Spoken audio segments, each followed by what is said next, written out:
My name is Megan Foster, and at 30 years old, I never expected to stand alone at my father's funeral in Seattle while my family whispered behind my back. My older brother, Ethan, stepped toward me, his voice carrying across the somber room. "She's only here for the inheritance. Dad made it clear he was cutting her out." Their cold laughter hit me like shards of ice, but nothing prepared me for what came next. The family attorney entered, holding a tablet, and suddenly, my father's face filled the screen. Before I share his words, tell me, where are you watching from? Don't forget to subscribe and leave a comment below. You won't believe how quickly their smug expressions vanished when they heard Dad's final message. Growing up, my relationship with my father, James Foster, was something I cherished deeply. Dad had been a pioneering tech entrepreneur in the Pacific Northwest, founding a software company from scratch after inheriting a small electronics shop from his father in the early 1980s.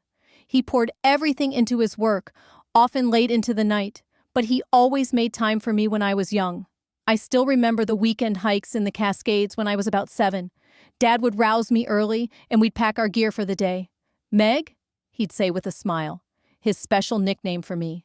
"The best views come to those who climb early." During those peaceful mornings in the mountains, he taught me about patience and determination. Those were the times I felt closest to him. "The tech world works much like hiking," he once told me. "You need to know your path, pace yourself, and recognize the perfect moment to push forward." Even as a child, I sensed how much the family legacy meant to him. My brother Ethan is 4 years older than me, and from my earliest memories, he was always vying for Dad's approval. When I got praise for a school project, Ethan had to outdo me. Dad never seemed to notice, or if he did, he didn't intervene. Perhaps he believed a little sibling rivalry was good for us. "Ethan has a real knack for business," Dad would say when he showed interest in the company or asked about the future. The pride in his voice was unmistakable. He expected us both to carry on his work someday. Our paths were already mapped out. We'd attend the University of Washington, earn business degrees, and join the company. Ethan would focus on operations and strategy, while I was supposed to handle public relations and marketing. Everything was planned, except my heart had long belonged elsewhere. My elementary school teachers praised my drawings, and by high school, I had won several regional art competitions. While Ethan was busy reading business magazines and tagging along with Dad to company meetings and client visits, I was filling sketchbooks and experimenting with different painting styles. The first major clash with Dad happened during my senior year of high school. When college acceptance letters arrived, I made a choice that shocked everyone. I enrolled at the Rhode Island School of Design instead of the University of Washington. "Art is just a hobby, Megan, not a career," Dad said firmly during what quickly became a tense argument in his home office. "The family business is your future," he insisted. "It's security. It's everything we've worked for." I shook my head. "It's what you've planned for me. I never agreed to it." That night changed everything between us. Ethan, ever the eager follower, quickly stepped up as the loyal child, the one who would never disappoint Dad. "Don't worry, Dad. I'll make sure the company thrives for another generation." While Ethan took his place at the dinner table as the heir apparent, I sat silently, feeling more like an outsider than ever. After that, Dad started to distance himself. Our weekend hikes stopped, our conversations grew shorter and more formal. Though he continued to pay for my education, which I deeply appreciated, the warmth between us was gone. There were brief moments when he showed support. He came to my first college exhibition, and I caught a flicker of pride in his eyes as he studied my paintings. But those moments became fewer and farther between. Meanwhile, Ethan's subtle manipulation took hold. He shaped the family narrative about me, spreading his version to Uncle Warren, Aunt Patricia, cousins, and Dad's business partners. I became the ungrateful daughter who rejected her father's legacy. "She doesn't even call Dad anymore," I overheard Ethan say to Uncle Warren during a holiday gathering my sophomore year. The truth? I had called just a week earlier, but Dad hadn't answered. When I confronted Ethan, he just shrugged. "I'm just telling it like it is, Meg. You made your choice." By the time I graduated from art school, the story was set in stone. Ethan was the devoted son destined to lead the foster company forward. I was the daughter who had turned her back on the family. Worse still, I saw Dad beginning to believe it. My college years flew by in a haze of studios, gallery shows, and juggling part-time jobs to make ends meet.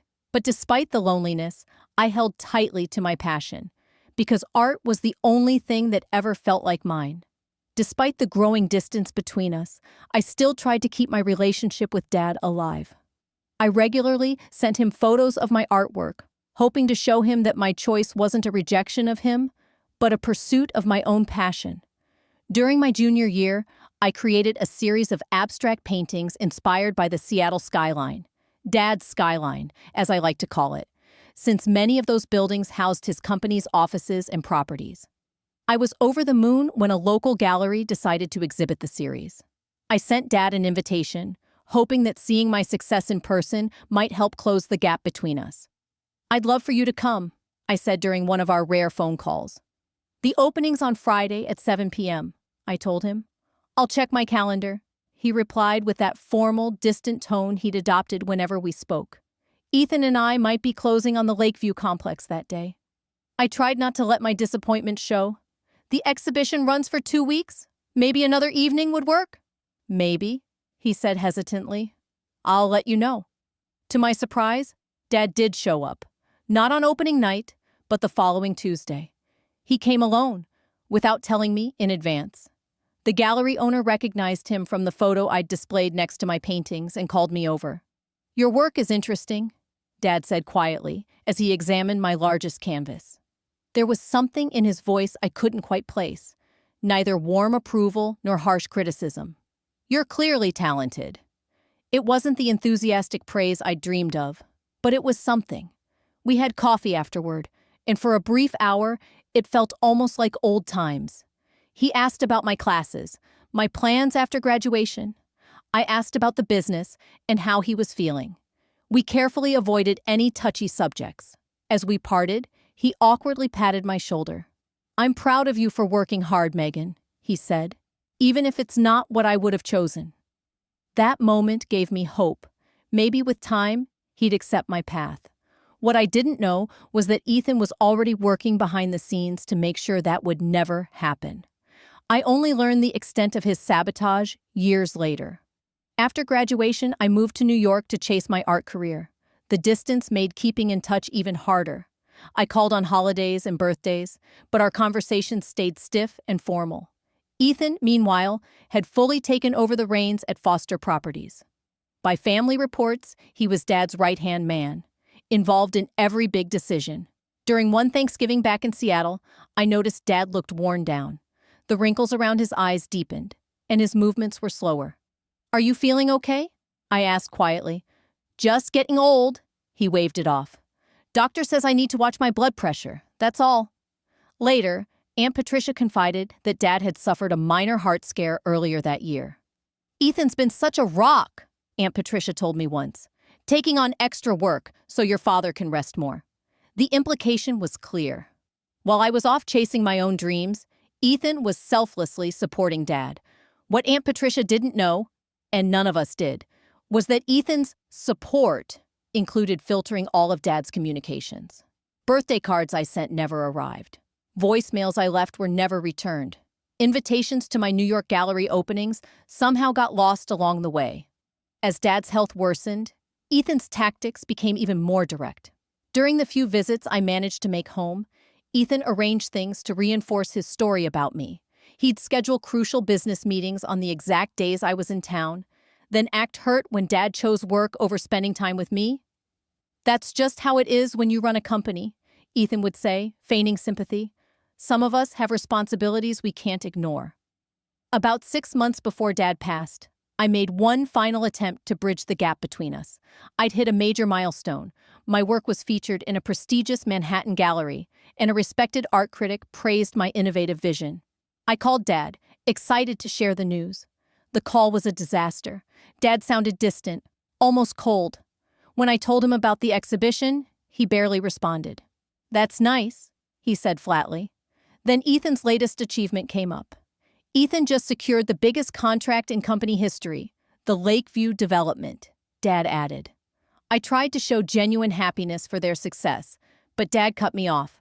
Look, Megan, I'm very busy right now. Foster Properties needs my full attention, he said. Not all of us have the luxury to chase hobbies. His dismissal stung deeply. After years of hard work and real accomplishments, he still saw my passion as nothing more than a pastime. When I tried to explain how important art was, how it was my career, he sighed heavily.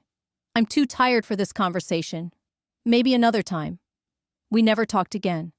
I hung up, convinced our relationship was broken beyond repair, that I'd always be the daughter who disappointed him, the one not worth his time. What I didn't know then was that every cold word I heard was carefully orchestrated, not by Dad, but by Ethan, who had been poisoning our relationship for years. I also had no idea Dad had discovered the truth. Too late for us to reconcile face to face, but not too late to set things right. I was in my New York apartment, preparing for a meeting with a gallery owner, when I got a call. It wasn't from Ethan or anyone in the family. It was from Harold Jenkins, Dad's longtime friend and attorney. Megan, Harold said, his voice heavy with sorrow. I'm sorry to tell you this, but your father suffered a major heart attack last night. My hand tightened around the phone. Is he okay? I managed to ask. The pause was deafening. I'm so sorry, Megan. He passed away early this morning. Ethan asked me to be notified. Ethan asked Harold to call me. My own brother couldn't even pick up the phone to tell me our father was gone. I sank onto my couch, the room spinning around me. When did it happen? I asked, voice barely above a whisper. Around 2 a.m. at home, the housekeeper found him when she arrived this morning. I booked the first train to Seattle, hastily throwing clothes into a suitcase with trembling hands. During the trip, I called Ethan repeatedly. He didn't answer until the fourth try. What is it, Megan? I'm dealing with a lot right now, he snapped when he finally picked up. I'm on my way to Seattle. Harold told me about Dad. Why didn't you call me yourself? I've been busy making arrangements, he replied coldly. Someone had to step up. I would have helped if you'd called me right away. Ethan scoffed. Right? Like you've been so involved in Dad's life recently. Before I could respond, he went on. The funeral's set for Friday at St. Mark's Church. Dad's body is already at the funeral home. Everything's taken care of. Friday? That's only 2 days away. Shouldn't we wait so people have time to? The arrangements have been made, Megan. Dad and I talked about his wishes years ago. Not that you'd know anything about that. Every conversation with Ethan felt like walking through a minefield. I took a shaky breath. Where should I stay? The house is full. Uncle Warren and Aunt Patricia are staying there. You should book a hotel, he said, pausing before adding. And, Megan, there's a family gathering tomorrow night. Immediate family only. The message was clear. I wasn't welcome. When I arrived in Seattle, I went straight to the funeral home. I needed to see Dad, to say goodbye on my own terms. The funeral director led me to a private viewing room. Dad lay peacefully in an expensive casket, dressed in his best suit. Hi, Dad, I whispered, tears streaming down my cheeks. I'm so sorry we didn't fix things. I stood there for nearly an hour, quietly talking to him, telling him about my life in New York, the things I wished we could have shared if we'd had more time, if we hadn't let everything fall apart. That night, alone in my hotel room, I called my best friend, Emily. They're having a family gathering tomorrow, and I wasn't invited, I told her, trying to keep my voice steady. That's horrible, Megan, Emily said softly. Do you want to come up for the funeral? You shouldn't have to face this alone. Her offer meant more than I could say. Could you? I know it's a lot to ask. I'll catch the first train tomorrow. We'll get through this together.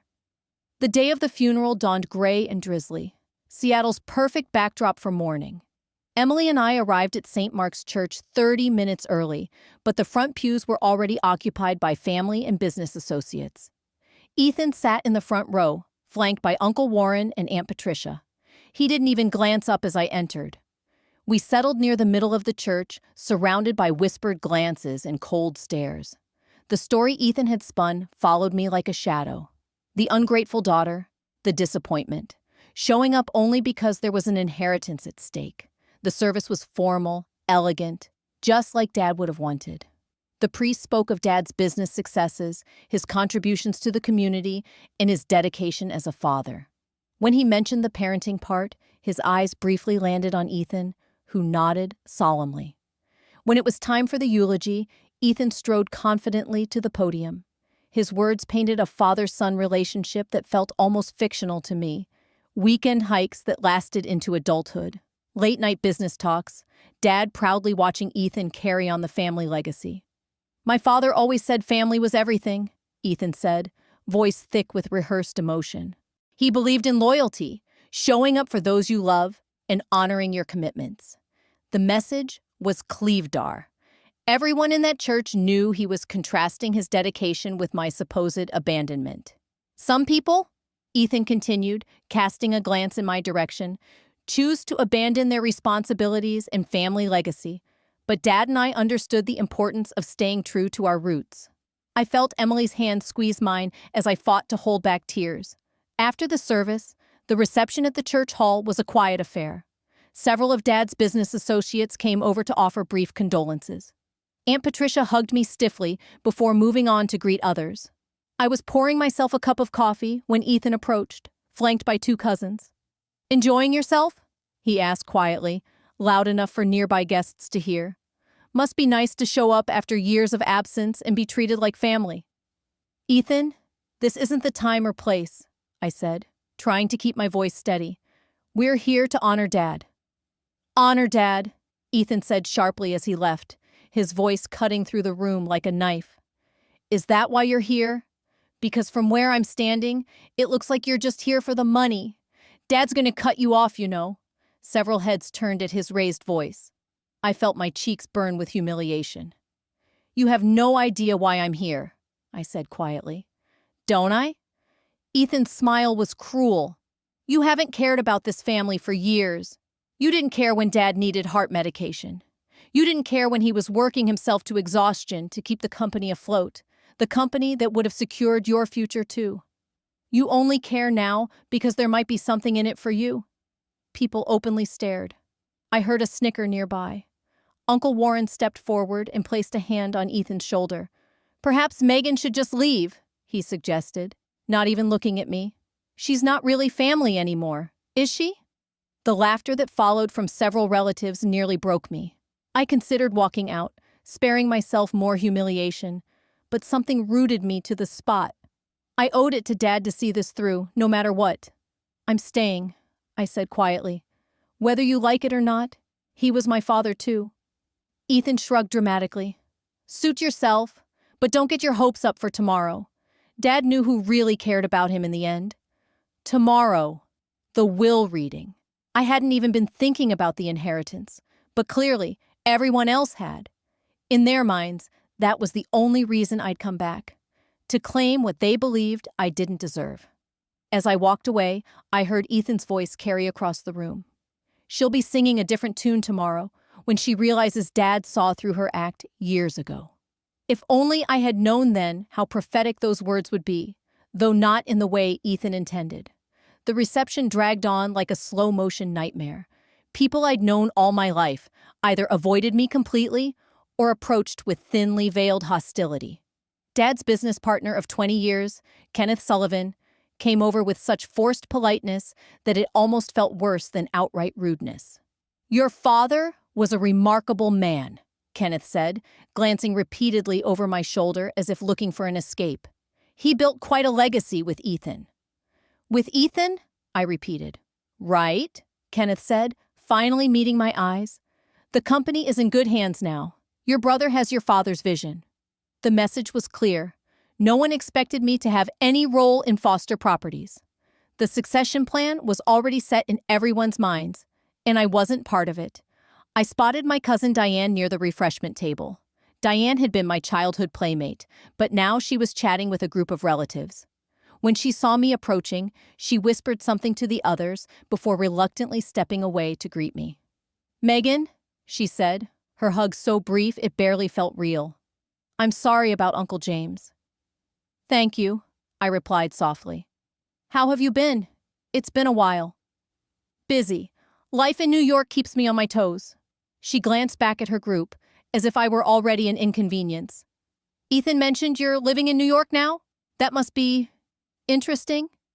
It is, I said, trying to sound confident. I've been building my career as an artist.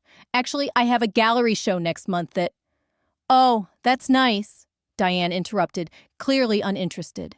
Must be fun following your dreams while Ethan's been here handling everything. Her judgment was so blatant it stung. Excuse me, I should check on my husband, she said abruptly and walked away before I could respond. I was alone again, feeling more like an unwelcome intruder at Dad's own funeral. I found Emily by the windows, mercifully alone. This is worse than I thought, I whispered. They all hate me. They don't know you, Emily said firmly. They only know the story Ethan's been feeding them, and they all believe it. Because it's easier than questioning it, I said bitterly. Look, you're here for your dad, not for them, Emily reminded me gently. Just get through today and the will reading tomorrow. Then we can go back to New York. The will reading. My stomach twisted. If the funeral was this painful, how much worse would tomorrow be?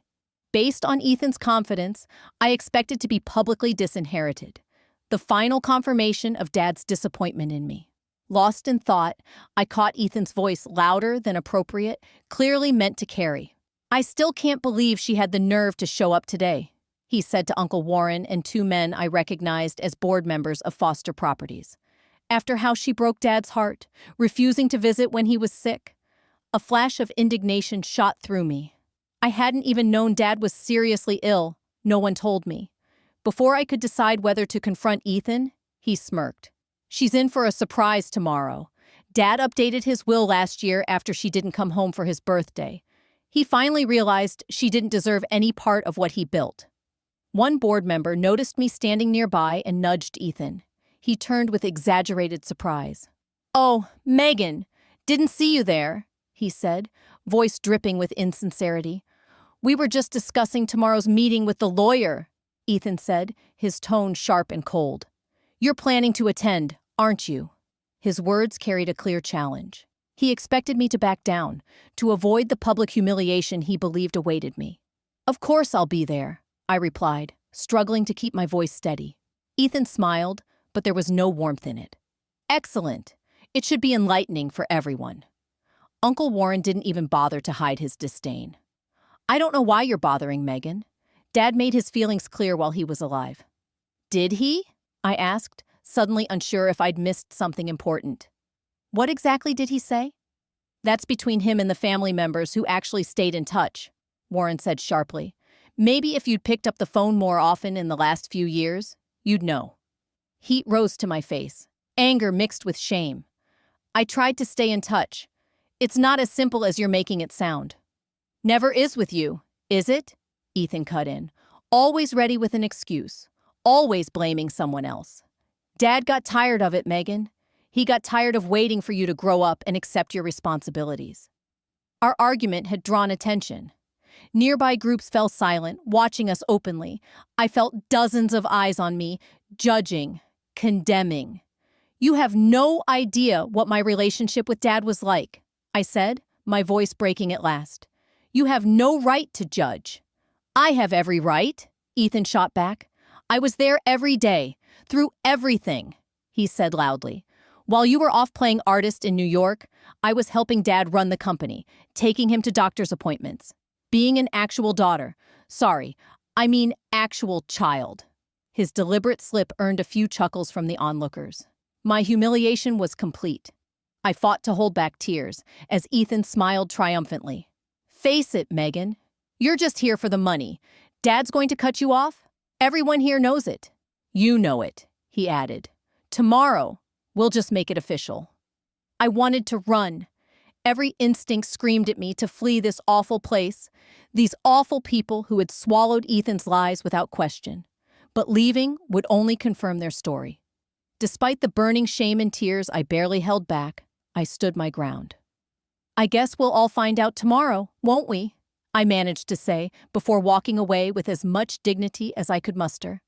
Emily found me later in the church's small garden, where I finally let myself cry. Those people are toxic, she said, sitting beside me. Ethan has them all completely fooled. Maybe he's right, I whispered to Emily later that evening, doubt creeping in. Maybe I should have tried harder with Dad. Maybe I don't deserve anything. That's ridiculous, Emily said firmly. Your brother is manipulative and cruel. No matter what happens tomorrow, you know your worth. Your father's money doesn't define your value, Megan. She was right, of course. But as we left the reception, a heavy weight settled in my chest. Tomorrow's will reading felt like a final judgment, a public confirmation of Dad's disappointment in me. I had no idea then that Dad's last message was very different from what everyone expected. The next morning dawned gray and overcast, mirroring my mood. I dressed carefully in a simple black dress, trying to steel myself for the day ahead. Emily offered to come with me to the will reading, but I declined. This is something I need to face alone. Call me the second it's over, no matter what happens, she insisted. I promised I would, though I expected that call to be full of tears. The law offices of Jenkins, Baxter, and Wright occupied the top floor of one of Dad's downtown buildings, a detail that felt like salt in the wound as I rode the elevator up. Harold Jenkins, Dad's longtime friend and attorney, had managed the family's legal affairs for over 30 years. He would be the one delivering what I assumed would be my final disappointment. When I arrived, the conference room was already filled with family members and key business associates. Ethan sat confidently at the head of the table, already positioning himself as the new patriarch of the Foster family. Uncle Warren and Aunt Patricia were seated to his right, with the company's CFO and 2 board members adjacent. They were chatting comfortably, the mood almost celebratory. The room fell silent when I entered. Ethan looked up with mock surprise. "Megan, you actually came?" He gestured to an empty chair at the far end of the table. "We saved you a seat." The seating arrangement wasn't subtle. Me, isolated at the foot of the table, while Ethan commanded the head. I took my assigned place without comment, ignoring the whispers and sideways glances. "I was just telling everyone about the Lakeview project," Ethan continued. "The one Dad and I worked on in his final months. It's going to revolutionize the whole neighborhood." The implication was clear.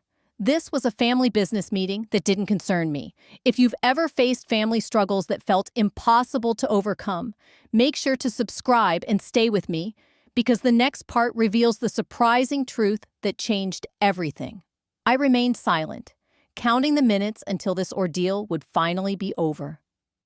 At precisely 10 a.m., Harold Jenkins entered the conference room. Unlike the others, he greeted me with genuine warmth. "Megan, thank you for coming," he said softly, briefly squeezing my shoulder before taking his place at the center of the table. "I'm very sorry about your father. He spoke of you often." His simple kindness nearly broke my composure. I nodded gratefully, unable to trust myself to speak. Harold set his briefcase down and addressed the room. "Before we begin, I want to thank you all for being here today. James Foster was not only my client, but my dear friend for over 30 years. His loss is deeply felt by everyone present." Murmurs of agreement rippled through the room. "James was meticulous in his planning, as you all know," Harold continued. "He left very specific instructions about how today should proceed." Ethan leaned forward, confidence radiating. "We're all eager to respect Dad's wishes and ensure a smooth transition."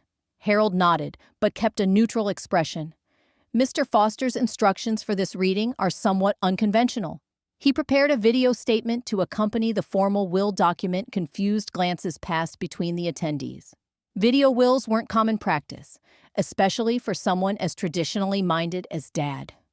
"A video?" Ethan asked, a flicker of uncertainty crossing his face for the first time. "He never mentioned this to me," Ethan added, clearly unsettled. "James recorded it privately about 3 months ago," Harold explained. "He was very clear it should be viewed before the written provisions are discussed." I watched Ethan carefully. The confident veneer he'd maintained all morning faltered for a moment. He recovered quickly, but I'd seen it. Genuine surprise. Perhaps even concern. "Well, let's get on with it then," Ethan said with forced casualness. "I'm sure Dad just wanted to add a personal touch." Harold nodded to his assistant, who entered with a laptop and projector. "We'll display the video on the screen at the end of the table." As the equipment was set up, the atmosphere shifted.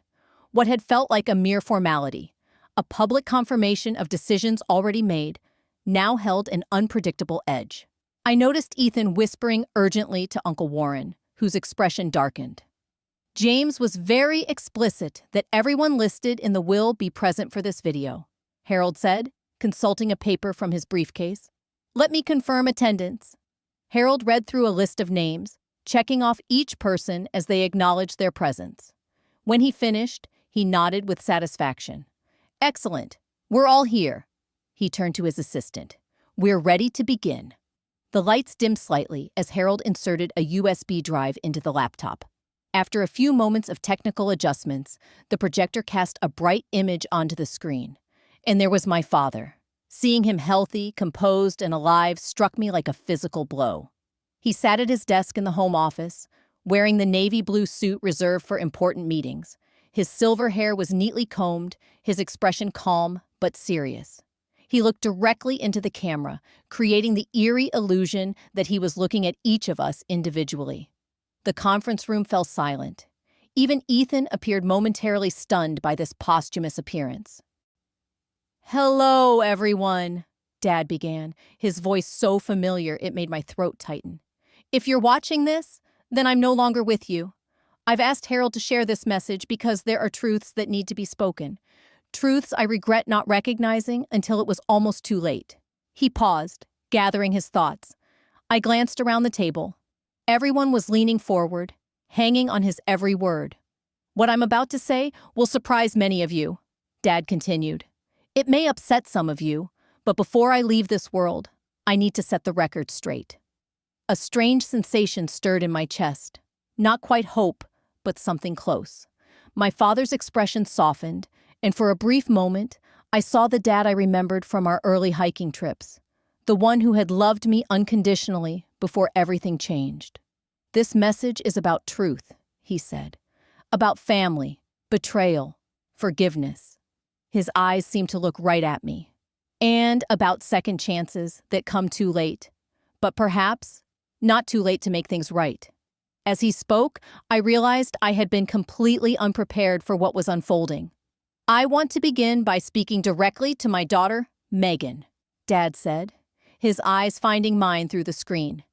"If you're here, and I hope with all my heart that you are, I need to say something I should have said in person. I'm sorry." A collective murmur ran through the room. Ethan shifted uncomfortably. "I'm sorry for the distance that grew between us. I'm sorry for not supporting your dreams. Most of all, I'm sorry for believing lies about you that I should have questioned." His face grew pained. "You see, about 6 months ago, I experienced another minor heart episode. The doctors advised me to reduce my workload," Dad continued, leaning forward slightly. "So I began working from home more often. One afternoon, I was searching for some documents in Ethan's office at the house when I found something disturbing." He paused, then spoke with quiet gravity. "A drawer full of cards and letters. From you, Megan." I gasped audibly. Heads around the table turned toward me, then shifted to Ethan, who had suddenly gone very still. "Birthday cards I supposedly never received," Dad said, his voice growing harder. "Invitations to your art shows. Notes updating me on your life. All unopened, all hidden away.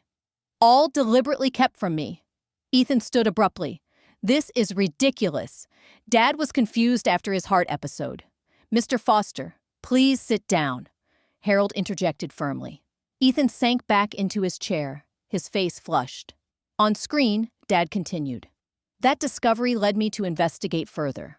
I hired a private investigator, without Ethan's knowledge, to look into other discrepancies I'd begun to notice. What I found was deeply troubling."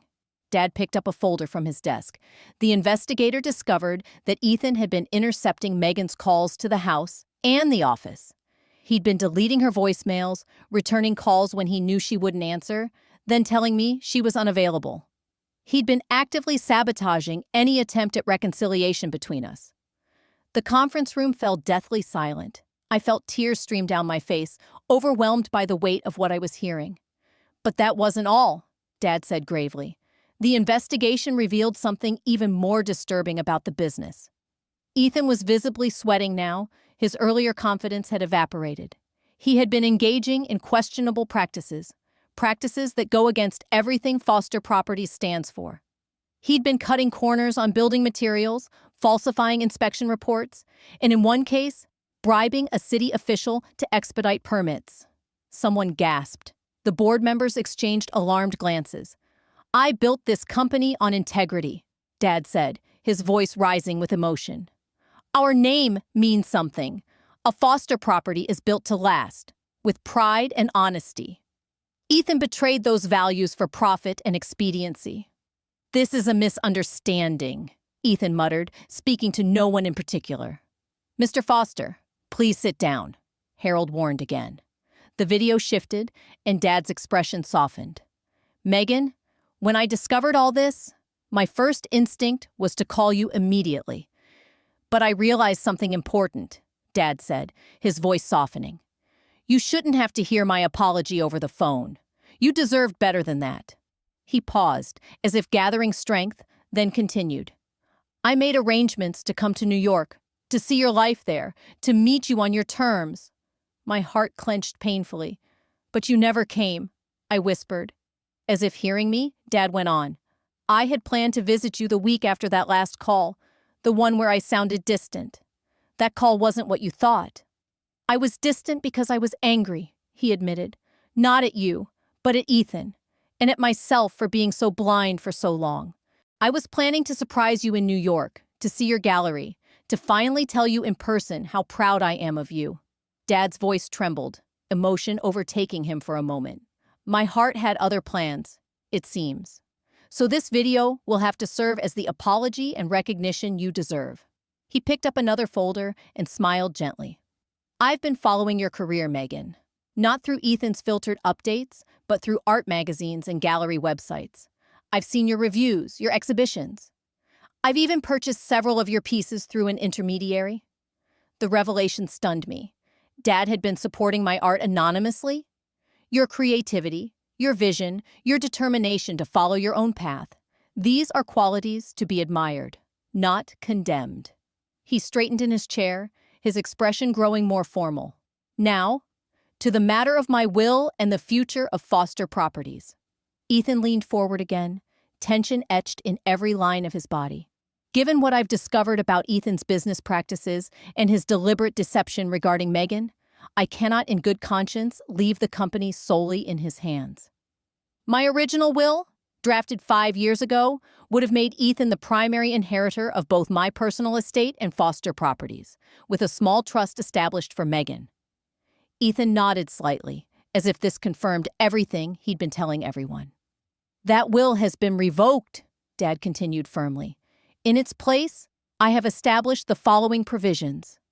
The room fell into complete silence. I could almost hear hearts beating in the stillness. "To my son, Ethan Foster, I leave a cash inheritance of $500,000 to be held in trust and distributed in annual payments of $50,000. Contingent upon his full cooperation with the ethics investigation I have initiated at Foster Properties, and his completion of a business ethics program at the University of Washington." Ethan's face drained of color. "What?" he whispered hoarsely. "To my daughter, Megan Foster, I leave my personal residence and its contents, my personal investment portfolio, and 51% ownership of Foster Properties." The room erupted in shocked exclamations. Uncle Warren actually stood up in protest, his voice tight with disbelief, before Harold motioned firmly for him to sit back down. On the screen, Dad's calm voice continued, despite the rising uproar in the room. "Megan's artistic vision and ethical foundation make her the ideal person to guide Foster Properties into the future. She may choose to take an active role in management or serve as chairperson of the board." I couldn't breathe. This couldn't be happening. After years of believing Dad had rejected my choices, he was not only affirming them, but entrusting me with his life's work. The remaining 49% of company shares will be distributed among current board members and senior management, with specific allocations detailed in the written will, Dad explained. "I've also established a foundation in my name to support arts education here in Seattle, to be directed by Megan." Dad looked directly into the camera again. I know this comes as a shock to everyone, particularly to Ethan. Son, I hope that in time you will understand that this decision comes from love. Love for you, for Megan, and for the company that bears our name. The path you've been on leads nowhere good. My heart thudded loudly as Ethan suddenly stood, knocking his chair backward. This is insane, he spat. I was manipulated. I'll contest this. I anticipated that reaction, Dad said, his voice steady, as if speaking directly to Ethan. Harold has comprehensive documentation of everything the investigation uncovered, including recorded conversations, falsified documents, and financial records. Contesting the will would only result in this information becoming public, possibly leading to criminal charges. Ethan fell silent, his face a mask of fury and disbelief. Megan, Dad's voice softened again. I know. This is an enormous responsibility that you never asked for. If you choose to sell your shares or pursue a different path entirely, I've included provisions for that as well. But I hope you'll consider accepting this role. Foster Properties could benefit tremendously from your fresh perspective and ethical foundation. Dad paused, emotion returning to his features. More than anything, I wish we'd had the chance to reconcile in person, to go hiking again, to talk about your art, to rebuild what was broken. I'm so deeply sorry that won't happen now. Tears flowed freely down my face. Around the table, even those who had been coldest to me looked uncomfortable, avoiding my gaze. I'll conclude with this, Dad said. Family is complicated. Business is complicated. But integrity should never be complicated. It's either there or it isn't. Megan never lost hers, even when it would have been easier to compromise. That's why, in the end, she is the right person to carry on the Foster legacy. Dad smiled, a genuine, warm smile I hadn't seen in years. I love you both, Ethan and Megan. I hope this decision leads to healing, growth, and, ultimately, to a stronger family and company. Thank you all for listening. The screen went black. For several long moments, no one spoke or moved. Then Ethan's harsh laughter cut through the silence. You think this changes anything? He sneered, glaring at me. You know nothing about running a real estate company. The board will never accept you. He looked around, searching for support, but the board members carefully avoided his gaze. Harold cleared his throat. Perhaps this would be a good time to take a brief recess before continuing with the formal reading of the written will. There are additional documents and evidence Mr. Foster instructed me to share regarding the investigation. Ethan stormed out without another word. Most of the others followed him, murmuring among themselves and casting uncertain glances my way. Only Harold remained, gathering his papers methodically. Did you know? I asked quietly. About all of this? Harold nodded. Your father confided in me after making his discovery. He was heartbroken about the time he'd lost with you. He paused, looking at me kindly. He was very proud of you, Megan. He kept a portfolio of articles about your exhibitions in his desk drawer. The real one, not the filtered version Ethan controlled. Tears came again, but this time they were different. Tears of grief mixed with vindication and lost opportunity. I wish I'd known. So did he, Harold said gently. But he also believed you have the strength to handle this responsibility. He wouldn't have left you the company otherwise. As the others began filtering back in to continue the proceedings, I sat up straighter, wiping away tears. The path ahead would be difficult. A company to learn, a brother to face, a legacy to honor. But for the first time in years, I felt my father's love and approval. Not despite my choices, but because of them. And that made all the difference. The days after the will reading passed in a blur of meetings, legal briefings, and emotional processing. True to form, Ethan immediately hired an attorney to contest the will, but Harold was ready. The evidence Dad had gathered was thorough and damning. After a brief but intense legal battle, Ethan withdrew his challenge, accepting the terms as written. I haven't seen or spoken to him since he stormed out of the conference room. Harold informed me that Ethan had moved out of Dad's house, my house now, and taken an extended vacation abroad. I couldn't help but feel a complicated mix of anger, pity, and lingering family attachment. Despite everything, he was still my brother, the little boy who had once built sandcastles with me on the beaches near Seattle. My first major decision was whether to relocate back to Seattle or try managing the company remotely from New York.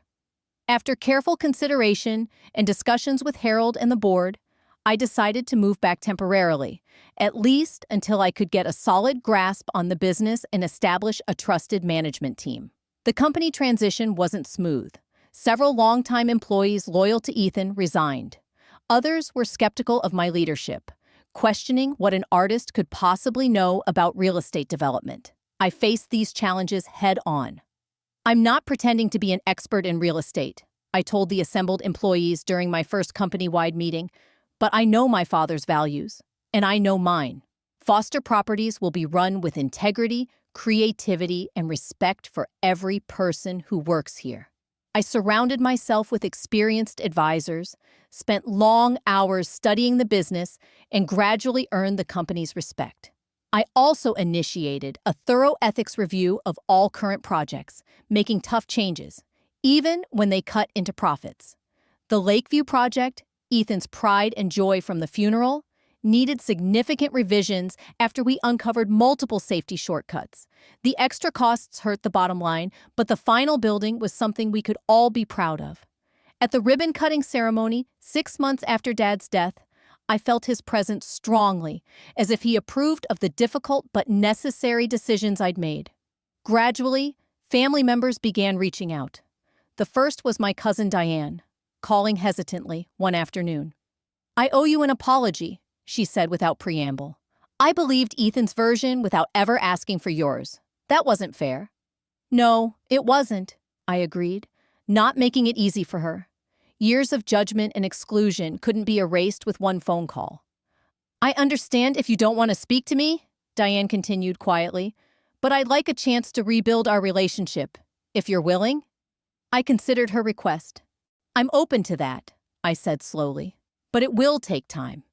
And you need to understand, I never abandoned Dad. I never stopped caring about this family." "I know that now," she said softly. "We all do."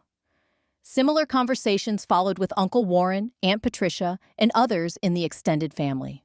Some family members expressed sincere remorse, while others seemed more interested in maintaining ties to the business than in genuine reconciliation. I welcomed the former, but kept healthy boundaries with the latter. One of the most meaningful discoveries came after I finally moved into Dad's house. In his study, behind a false panel in the bookcase, a secret hiding spot I remembered from childhood treasure hunts, I found a collection of my artwork, not just the pieces he had purchased anonymously, but photographs of my student work, newspaper clippings about exhibitions, and even a framed copy of my art school diploma. Alongside these treasures lay a leather-bound journal. I opened it with trembling hands. Inside were entries spanning years, chronicling Dad's thoughts about the business, about Ethan, and about me. The early entries reflected his disappointment in my career choice, but as time passed, his tone shifted. "Saw Megan's new exhibition online today?" read an entry dated 2 years before his death. "Her work is gaining attention from serious critics. There's a depth to her paintings that reminds me of how she used to see the world as a child, always noticing things the rest of us missed. I wish I could tell her how proud I am, but the distance between us feels unbridgeable. Ethan says she doesn't return his calls either. I wonder if she's truly moved on from this family." Later entries grew more questioning, revealing the first seeds of doubt about Ethan's narrative. The final entries documented his shocking discoveries and his determination to make things right. "The private investigator confirmed my worst fears today," he wrote 3 months before his death. "Ethan has been systematically keeping Megan away from me, intercepting our communications for years. How could I have been so blind? My son has betrayed not only his sister, but the core values I thought I instilled in him. I need to fix this, to reach out to Megan directly, to tell her the truth, to ask for her forgiveness. I'm planning a trip to New York next month." Tears streamed down my face as I read the last entry, dated just days before his heart attack. "I haven't felt this hopeful in years. Also met with Harold about changing my will. If something happens before I can reconcile with Megan in person, at least she'll know the truth." At least she'll know I loved her, that I recognized her strength and integrity. Ethan's actions must have consequences, though it breaks my heart to implement them. I only hope someday both my children find their way back to the values that matter most.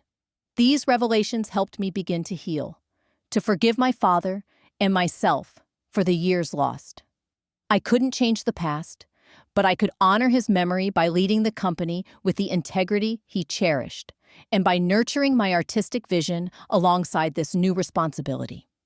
6 months after taking the helm at Foster Properties, I launched the James Foster Foundation for Arts Education, channeling company profits into art programs for underserved schools across Seattle. For the Foundation's inaugural exhibition, I showcased a new series of paintings inspired by the hiking trips of my childhood, alongside a carefully curated selection of emerging local artists. The opening night drew a diverse crowd. Members of the art community mingled with business leaders. As I stood addressing the guests, a profound sense of unity washed over me, blending two worlds I'd long thought impossible to reconcile. My father taught me 2 important lessons, I told the assembled crowd. First, that integrity is non-negotiable. And second, that sometimes the most valuable perspective comes from stepping away and seeing the world through new eyes. That's what art does for us. It challenges us to think differently. The James Foster Foundation aims to give that gift to the next generation. After the speeches, as the guests admired the artwork and mingled, Harold approached me with a gentle smile. "Your father would be incredibly proud," he said, glancing around the gallery. "You've managed to honor both his legacy and your own vision. Not many could navigate that balance so gracefully."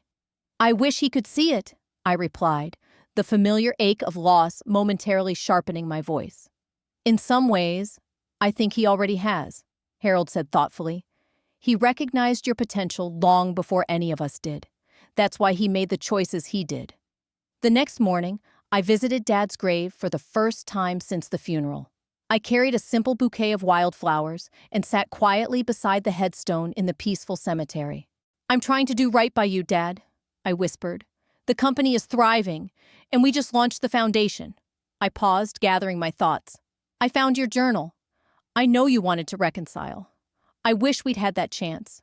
But knowing you were proud of me, that you understood, that means everything."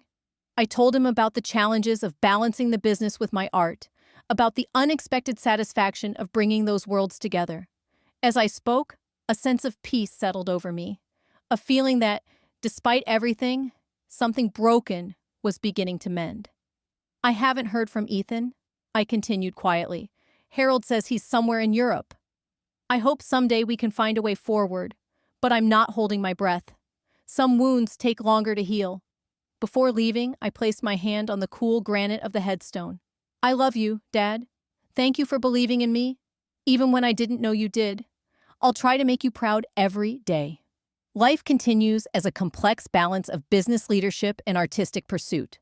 Some days, I feel overwhelmed by the dual responsibilities, wondering if I can truly do justice to both. Other days bring unexpected clarity and purpose, a quiet confirmation that I'm on the right path. What I've learned is that family relationships are rarely simple. They're shaped by misunderstandings, stories we tell ourselves and others, and moments lost and found. Dad and I lost years we'll never get back. But in the end, truth prevailed.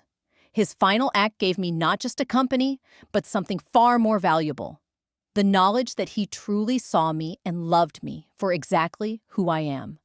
If you've been with me through this journey, you know how tough it's been to reclaim my place, not just in my family, but in my own life. I want to thank you for listening, for sharing in my story. Your support means the world. If you believe in standing up for yourself, staying true to your values, and fighting for the family and dreams that matter most, I'd love to hear from you. Drop a comment below. Tell me what you think, share your own experiences, or simply send some encouragement. Every word helps me keep moving forward. Life has taught me that family isn't always perfect, and sometimes those we love make mistakes that hurt deeply. But what truly defines us is how we choose to respond. It's okay to set boundaries, to protect your peace, and to pursue what makes you feel alive, even if others don't understand. If you're facing challenges with your own family or feeling pulled between your dreams and expectations, know you're not alone. Hold on to your integrity, trust your instincts, and remember that growth often comes through struggle. Together, we can find strength in our stories and create the futures we deserve. Don't forget to subscribe so you won't miss the next chapter of this journey. We're just getting started.